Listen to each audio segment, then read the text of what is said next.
GSB.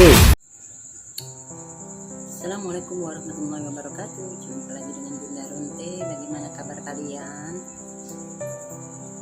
Di tayangan ini Bunda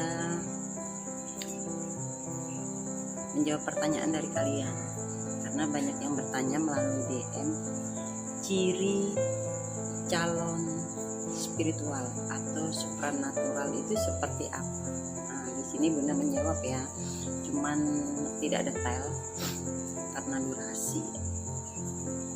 Kalian itu kalau menonton tayangan apapun di channel orang atau channel YouTube lainnya itu kalau bisa jangan di skip lagi, terus durasinya cepetin, karena ketika kalian menonton yang kalian tonton itu sepotong, maka kalian mendapatkan ilmunya tidak lengkap seperti itu.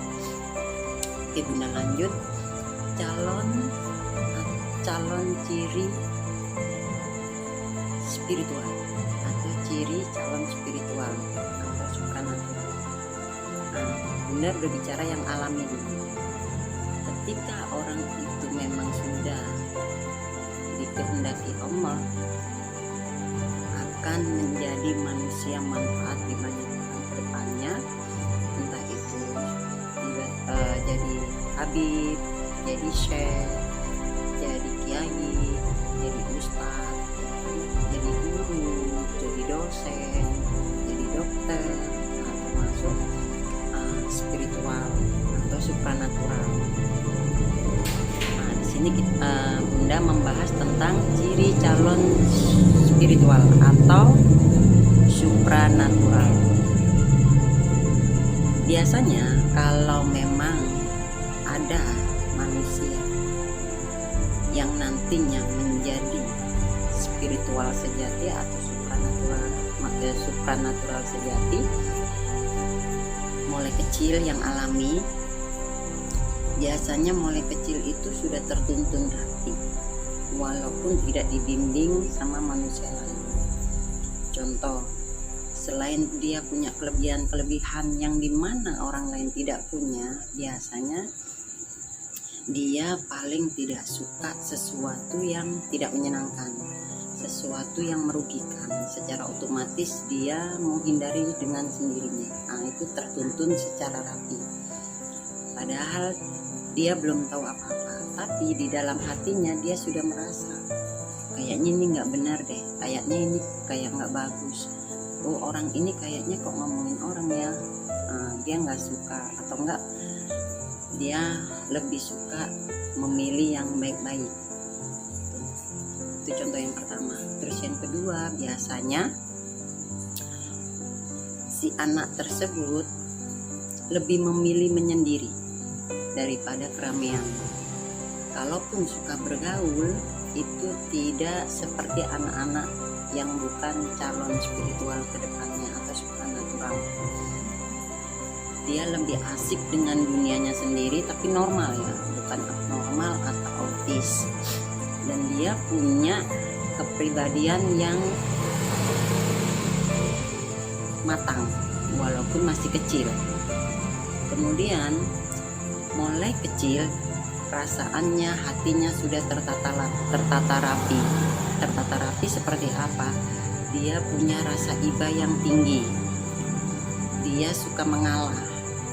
Terus dia lebih, jiwa sosialnya itu lebih tinggi, lebih besar dibanding anak-anak pergaulan itu. Dan ketika sudah menginjak dewasa, remaja, dia lebih netral. Nah, disinilah ada perubahan jiwa, perubahan perilaku, perubahan pola pikir setelah SMP. Nah, biasanya terbuktinya itu merasakannya matang-matangnya itu kalau perempuan setelah sudah masa haid. Kalau laki-laki biasanya setelah dihitan atau disunat. Nah, itu perubahannya kelihatan, ciri calon spiritual atau supranatural. Selain kelebihan-kelebihan yang dia punya tentang melihat sesuatu yang orang lain tidak bisa melihat, welas asih, itu welas asihnya tinggi, rasa ibanya tinggi, terus dia bisa menilai sesuatu yang buruk dan langsung menghindari, dan dia paling suka dengan sesuatu yang baik. Jadi cenderung lebih ke memilih ke arah yang baik daripada yang tidak baik, seperti itu. Terus ciri selanjutnya, ketika dia bergaul sama orang atau berjumpa dengan orang atau duduk bersama dengan orang, dia lebih memilih jadi pendengar. Kalau orang itu menurut dia memiliki ilmu yang manfaat untuk dirinya, sebagai pendengar setia, setelah itu direkam. Seperti itu, dia lebih suka seperti itu. Terus ketika dia bertemu dengan orang yang menurut dia itu sama dengan dia, dari kecil itu sudah ada ketertarikan ingin mendekati orang itu. Kalau ada yang berani, ada yang ragu, ada yang itu karena kan belum kenal. Kalau sudah kenal pasti berani kan gitu. Kemudian ciri yang lainnya, ciri yang berikutnya, kesombongannya itu tipis dibanding orang-orang yang bukan calon spiritual atau anak-anak yang bukan calon spiritual. Lebih banyak kejujurannya, lebih banyak apa adanya. Terus kalau nggak suka diam, terus lebih banyak ini, lebih mengutamakan orang lain daripada dirinya. Jadi selalu berkorban untuk orang lain lebih banyak daripada dirinya. Bahkan ciri-ciri yang lebih menyentuh adalah selalu mengalah. Yang penting bisa menolong orang lain, yang penting bisa menyenangkan orang lain. Nah, seperti itu. Ciri yang berikutnya, selain kelebihan-kelebihan itu, tanpa dibimbing pun, kalau anak itu memang seorang muslim, biasanya tanpa diperintah orang tua, ada panggilan azan, itu tanpa diperintah langsung sholat. Terus tanpa diperintah orang tuanya, dia punya keinginan menggali ilmu agama itu lebih kental, lebih sungguh-sungguh, ingin mengaji, ingin membaca Al-Quran. Akhirnya kalau ada temannya ngaji, dia bisa ikut mengaji. Kalau anak-anak umumnya kan biasanya diperintah orang tua dulu, itu secara otomatis tertuntun. Tanpa diperintah orang tua, anak ini bisa berangkat untuk belajar membaca Al-Quran, mengaji, yang artinya ada guru di situ, dia bisa mendengarkan nasihat-nasihatnya tentang agama. Nah, seperti itu. Dan daya tangkapnya, QI-nya itu selalu di atas rata-rata. Bukan pintar di sekolah ya, itu relatif lah. Kalau anak pintar di sekolah itu ya, QI-nya itu di atas rata-rata.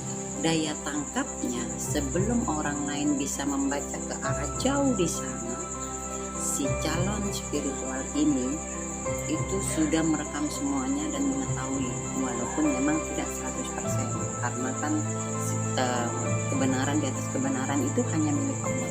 Seperti itu. Nah, ciri yang selanjutnya, tanpa diasah pun itu secara mata batin itu terbuka dengan sendirinya. Walaupun berawal memang hanya rasa, tidak bisa melihat, tapi bisa merasakan di sini ini jinnya perempuan. Oh, di sini ini jinnya pocong. Oh, ini di sini ini tuyul dan semuanya. Tapi nggak bisa melihat. Cuman rasanya itu tajam. Dengan beriringnya waktu, menginjak remaja, dewasa, sampai benar-benar ketemu di titiknya. Pas di titiknya, disitulah nanti si calon spiritual itu menemukan kesempurnaan, atau bisa dibilang bahasa lain guru sejati diri, yang bisa menemukan guru sendiri mulai kecil sampai di titiknya, sampai kesempurnaannya, menemukan guru sejati dalam dirinya sendiri, dan secara otomatis bisa mengenal diri, bisa menguasai emosinya sendiri, bisa mengontrol apa-apa yang ada dalam dirinya. A ya A, B ya B, tidak gampang dipengaruhi. Jadi prinsipnya kuat. Terus keingintahuannya untuk di dunia spiritual itu kenceng. Jadi dia nggak peduli orang lain itu menganggap kadang aneh atau nggak waras atau gila, karena kan orang lain tidak bisa merasakan itu gitu. Ini Bunda mengutarakan menjabarkan ciri calon spiritual yang alami ya, bukan yang tiba-tiba dadakan belajar, dadakan punya guru seperti itu. Dan ciri-ciri yang lainnya itu masih banyak. Intinya ya, Bunda ambil intinya, belas asih tinggi, prinsipnya kuat, kepribadiannya bagus, kesombongannya tipis, terus peduli dengan sesama tanpa pamrih, dan lebih cepat menggali kepribadiannya sendiri, membangun jiwanya sendiri itu lebih bagus, tertata rapi. Itu secara, kalau di bahasa spiritual, secara goibnya itu sudah dituntun karena sudah dikehendaki oleh Allah. Nanti kedepannya anak ini menjadi orang manfaat kepositifan, bukan yang manfaat punya akal-akalan, pintar-pintaran atau pura-pura seperti itu. Mungkin ini Bunda memberi contoh yang titik-titiknya aja, poin-poinnya aja. Kalian bisa mempelajari di yang lainnya. Terima kasih yang sudah bertanya soal ini pada Bunda, dan kalian bisa melihat di sini atau di Instagram Bunda. Terima kasih semuanya. Mudahan kalian menjadi calon-calon spiritual, calon-calon supranatural yang bijaksana, yang pengertian, tipis kesombongannya, prinsipnya kuat, nggak gampang goyah, nggak gampang mengikuti arus. Jadi tetap menjadi air yang tenang, tapi manfaat untuk banyak orang, mendinginkan sesuatu yang panas, bisa menyirami alam dengan damai, dan bisa ngomong. Intinya bisa menjadi sesuatu yang luar biasa untuk manusia, hewan, tumbuhan, dan alam. Mengenal diri otomatis mengenal Allah, maka disitulah calon spiritual sejati. Bukan belajar ngaji dulu, bukan mengambil ilmu dulu baru mengenal diri lalu mengenal Allah. Itu salah. Jadi prosesnya itu ada sendiri yang alami. Kalau yang dipaksakan biasanya baru tipis ilmunya, kesombongannya lebih banyak daripada kepribadian bagusnya, dan tutur katanya berbeda dengan calon spiritual sejati dibanding dengan spiritual dadakan. Assalamualaikum warahmatullahi wabarakatuh. Salam GSD.